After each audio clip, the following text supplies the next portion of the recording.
Ross. Well, ladies and gentlemen, first of all, Mr. President, members of the Ross Intelligence family, and there's many more in the room besides the three that are standing up here, and ladies and gentlemen, but especially Andrew and Jimo. First of all, I was a little worried when I came in and I seen some of the material and referred to supercharging lawyers, because there was a day when I was a practicing lawyer where I thought that meant some reference to the electric chair.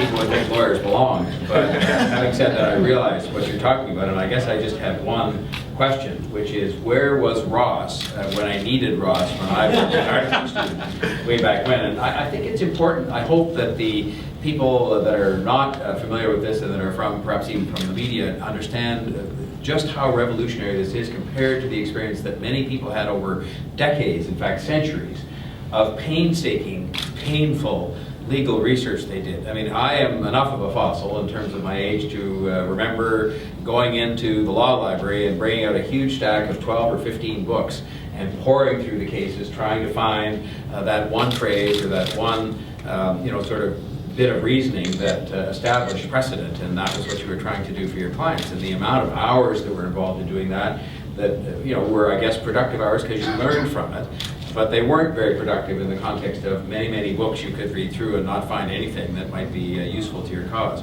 And while computers aren't perfect at now doing this, artificial intelligence has developed thanks to the work that you and your colleagues have done, to the point where a lot of this work can be done much more productively. And that's productively for both the lawyers that are doing it and the articling students and law clerks, but also for their clients. Because of course, for every hour that I spent, and people like me for decades after that, in the library reading through all those books, there was a bill rendered to a client, and it wasn't always the most productive expenditure of money. So it is a great thing for that profession, and I know now what you mean by supercharging the lawyers, and it isn't at all dangerous. I just want to really echo the comments that the President made, because I think it's something that I'm spending quite a bit of time trying to take advantage of on behalf of the city. I spoke this morning at a conference that was the Ontario Association of Food Banks.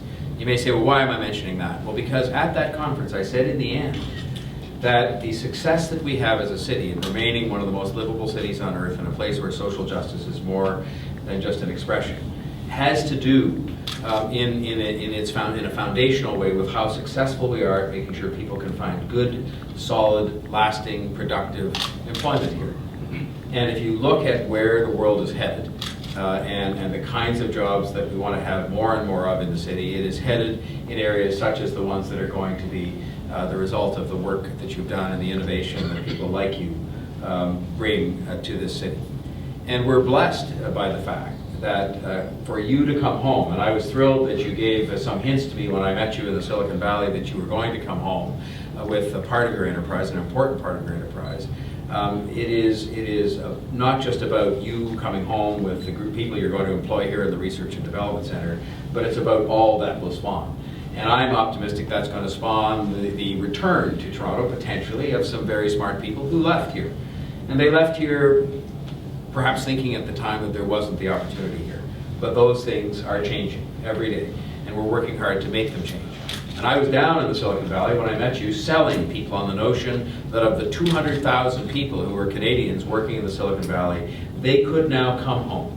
And they could come home knowing that there wasn't just opportunity here in enterprises like Ross Intelligence and others, or association with the Vector Institute or the University of Toronto, but that they could come home knowing that there was actually a crying need for their skill set, especially having been through the experience of scaling up enterprises in Silicon Valley, where we have a desperate need for people to come here and scale things up as well. But it's a moment in time.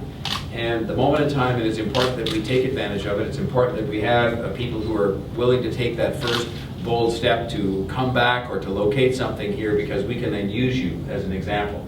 And I have other examples that I'm fortunately able to use when I'm out selling people. The only thing that you haven't been able to do for me, and if you could go to work on this as your next project, or perhaps I could refer it to the President, is people did raise the weather with me from time to time relative to California. But you know what? Once you work here with the rich pool of talent, the diversity, the livability that is Toronto, I think people can get around the weather pretty quickly. I don't know that people focus on it, but I hear about it. I'm a graduate, a proud graduate of the University of Toronto, but that's relevant to nothing. What I do hear when I travel as the mayor is that people don't know as much about the details of our economy.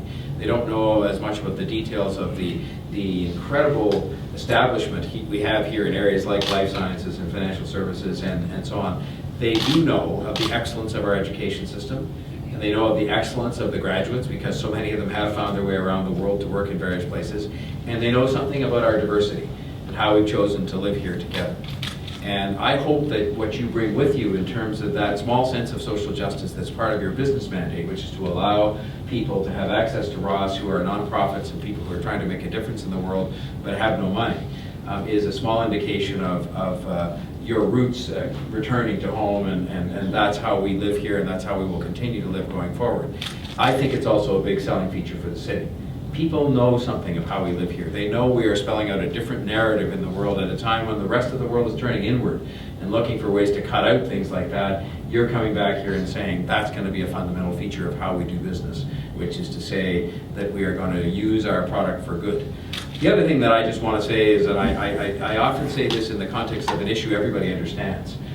People thought that somehow when I was sort of standing in there saying that we had to find a solution to the Uber situation other than trying to chase Uber out of town, which is what they did and continue to do in many centers around the globe.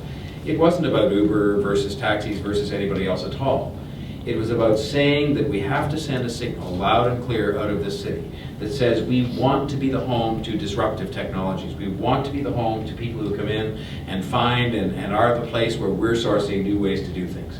Because that is going to provide the jobs of the future. It is going to attract the best and the brightest from around the world.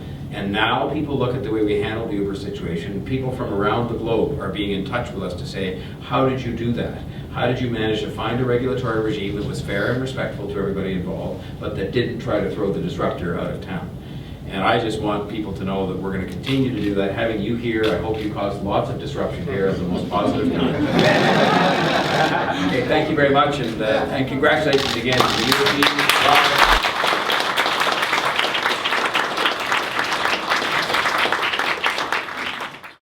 Ross.